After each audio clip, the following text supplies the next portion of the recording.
Kawan saya dari kelompok 4 akan mempresentasikan hasil kerja kami yang berjudul Belajar Dasar Pemrograman Web, Front-End Web. Sebelum masuk ke pembahasan, izinkan kami untuk memperkenalkan diri dulu. Yang pertama, perkenalkan nama saya Izatul Maula dan kawan saya Selvia Zahra. Adapun ada beberapa topik yang akan kami bahas. Yang pertama, mengapa belajar pemrograman web? Karena peran website di dunia lebih dari sekedar informasi. Website kini sebagai platform multifungsi. Yang pertama sebagai sumber informasi dan lain-lain. Yang kedua, yang pertama, peralatan penting untuk kelas ini. Code editor atau IDE. Rekomendasi code editornya seperti Webstron. Yang kedua, Visual Studio Code. Yang ketiga, Breakcrash. Poin yang ketiga, mekanisme belajar di Decoding Academy. Yang pertama, materi bacaan elektronik seperti teks. Yang kedua, video pembelajaran. Yang ketiga, forum diskusi dan bantuan instruktur. Poin yang keempat, pengantar pendalaman HTML. Yang pertama, elemen teks seperti paragraf, heading, dan list. Yang kedua, media format seperti gambar dan teks. Yang ketiga, cinematic HTML contohnya seperti header, nav, main, artikel, state, dan footer. Yang keempat, generik, tabel, dan formulir. Yang pertama, generik contohnya seperti div, dan tabel contohnya seperti table. Yang ketiga, formulir contohnya seperti input. Yang keempat, karakter spesial contohnya seperti copy. Poin yang kelima yaitu mengenal CSS dan visualisasi halaman web.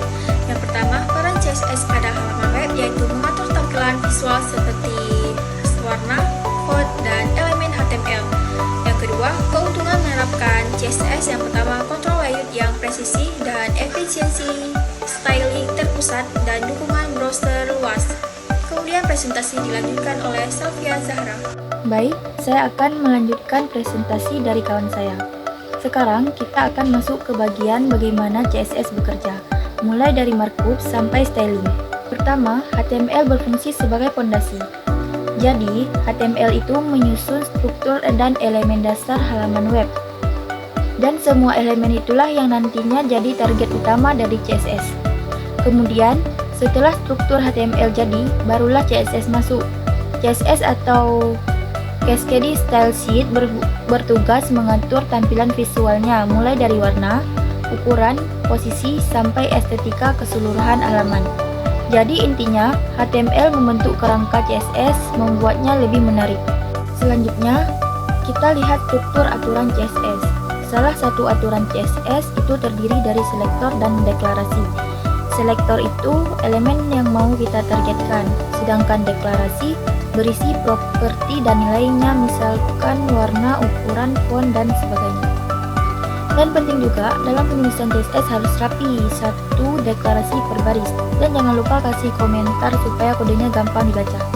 Oke, kita lanjut tentang selektor, yaitu bagian CSS yang menentukan elemen mana yang mau kita styling. Ada banyak jenis selektor, mulai dari tipe selektor untuk menarget elemen berdasarkan tag, kelas selektor untuk elemen dengan kelas tertentu, ID selektor untuk elemen unik, sampai atribut selektor yang memilih elemen berdasarkan nilai atributnya. Ada juga universal selektor untuk menarget semua elemen, dan kombinator untuk menggabungkan selektor, misalnya memilih elemen berdampingan atau jadi anak dari elemen lainnya. Pseudo selektor, misalnya efek sunover atau sebelum elemen ditampilkan. Sekarang kita beralih ke penerapan styling yang lebih advance. Di CSS ada formatting teks seperti font, ukuran, warna, dan alignment. Ada juga box model, yaitu cara CSS menghitung ukuran elemen berdasarkan konten, padding, border, dan margin. Selain itu, kita juga bisa mengatur positioning seperti static, relatif, absolute, dan fixed. Dan terakhir, ada teknik floating untuk membuat layout kiri kanan. Walaupun metode ini punya kelemahan seperti tinggi elemen induk yang bisa collapse, jadi perlu clear dan overflow. Selanjutnya kita masuk ke salah satu fitur penting di CSS modern, yaitu flagbox. Sebelum ada flagbox, layout biasanya pakai float atau positioning, dan ini bisa bikin prosesnya ribet. Sulit melakukan centering vertikal, layout fluid susah disesuaikan, dan tinggi kolom yang tidak sama.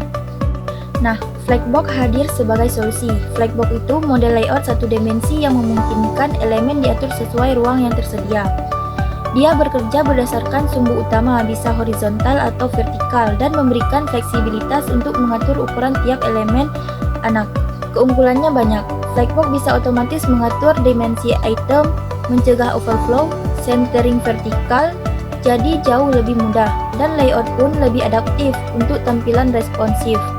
Untuk bagian terakhir, saya rangkum dulu poin-poin pentingnya. Pertama, HTML.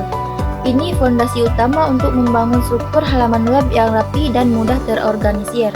Lalu CSS yang memberikan gaya visual serta kontrol layout sehingga tampilan web bisa terlihat menarik dan profesional.